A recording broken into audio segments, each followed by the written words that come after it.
Today's vlog, magluluto tayo ng pinakbet. Malilit itong ampalaya ko, ito yung bunga eh. Siyempre, lalagyan natin ng sitaw yung pinakbet natin.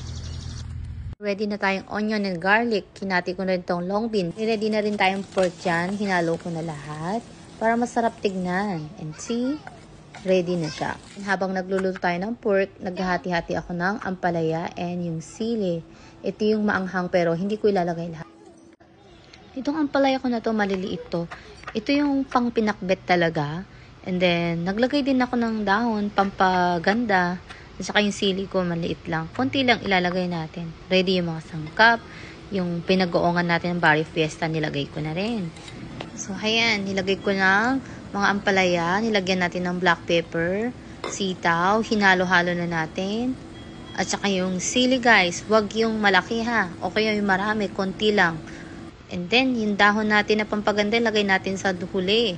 Para at least, hindi siya masyadong mapait. Oh, wow! Ready na to eat, guys. Oh, sarap!